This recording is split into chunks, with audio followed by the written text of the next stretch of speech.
Unii dintre voi mi-a scris în comentarii că e foarte șmecher, doar că mai trebuie să ascund cablurile. Am făcut asta.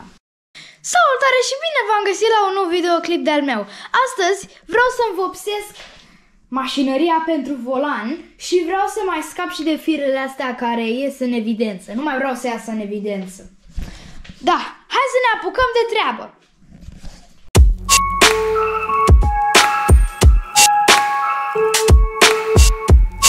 Primul pas al meu, acest suport care ține volanul, a fost să-l dau jos ca să vopsesc această parte. Toată partea asta, dar fără scaun. Acum trebuie doar să mai dăm scaunul jos și LED-urile de sub el și roțile. Trebuie doar să dăm LED-urile de jos și să vopsim partea asta cu negru. LED-urile jos. Și acum trebuie doar să dăm și roțile jos. Și ca să nu se ia lipiciul de pe LED-uri, am pus într-o poziție ca să nu se ia lipiciul. Și am mai testat dacă mai merg LED-urile. Terminat de desfăcut aproape tot. Mai trebuie acum să vopsim. Deci, haideți să ne apucăm de treabă. Acum o să începem să vopsim.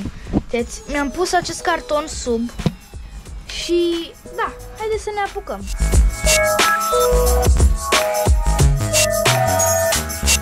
Aproape am terminat de vopsit, doar mai trebuie să fac dedesubt. O să las puțin să se usuce ca să nu fac pe mâini cum am făcut acum. Păi, uite. Am terminat de vopsit acest lemn. Mă urmează să vopsim și pe celelalte. O să le vopsim chiar pe toate. Să-l vopsesc.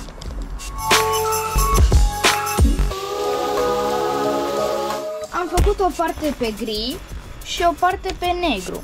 Pe negru vor sta pedalele și pe gri va fi de desubt, să se vadă așa mai bine. Combinație între gri și negru.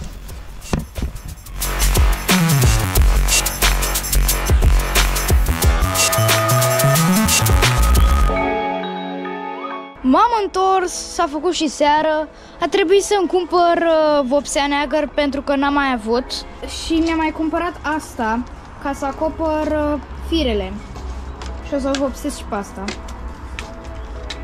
Acum mai trebuie să vopsim ce am făcut în gri pentru că n-am mai avut negru și cam atât.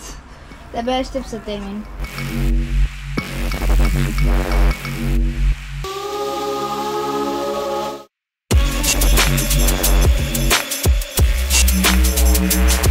Aproape am terminat cu vopsitul, mai trebuie doar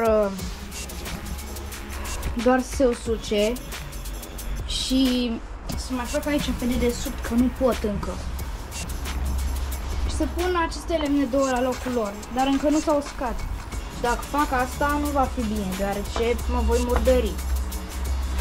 Da, am terminat toată mașinăria de vopsit. Trebuie acum să vopsesc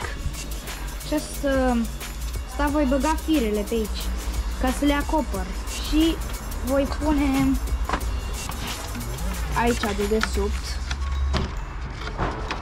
și trebuie să vopsesc acum cu negru asta ca să se asorteze cu ce am vopsit aici.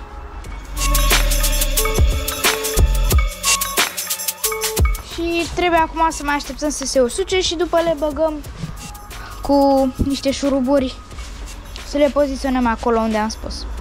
Am revenit și acum vreau să... Am vopsit tot, să știți.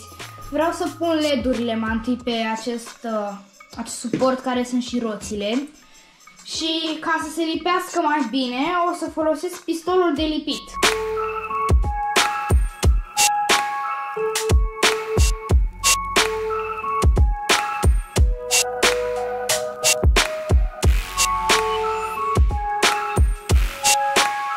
Am terminat de pus LED-urile și trebuie acum să punem roțile. Vedem unde le mai punem. Nu prea am ales poziția bună pentru LED-uri. Am terminat de pus roțile uitați cum arată. Sunt puse mai fixe și pot să se rotească mai mult.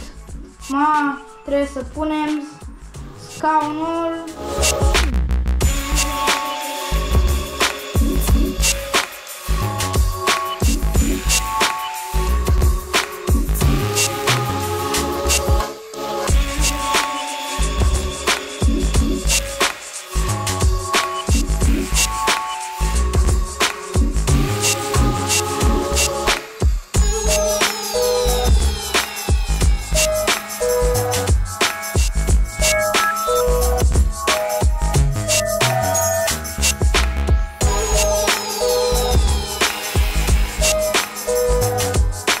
Uite așa arată mașinăria.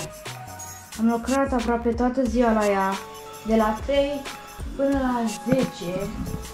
Uitați.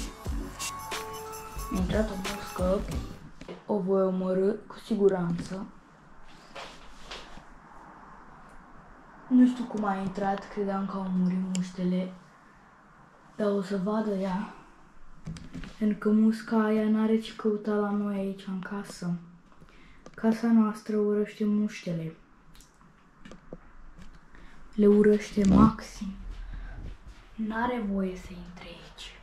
Așa că o să o omor cumva. Unul dintre voi mi-a scris în comentarii că e foarte șmecher, doar că mai trebuie să ascund cablurile. Am făcut asta. Uitați. Aici, de aici vin toate firele. Și este un acoperitor din asta. De la pedală, vine pe aici, vine acolo, se conectează. Hai să ne băgăm puțin ea. Îmi place, chiar îmi place acum. Îmi plănuiam mai de mult să o vopsesc, dar am zis mai întâi să termin cu proiectul ăsta. Aici îmi pun tastatura. Nu trebuie să mi-o pun. Lasă. Este volanul. De ce v-am mai spus și vă știți. Aici sunt pedalele.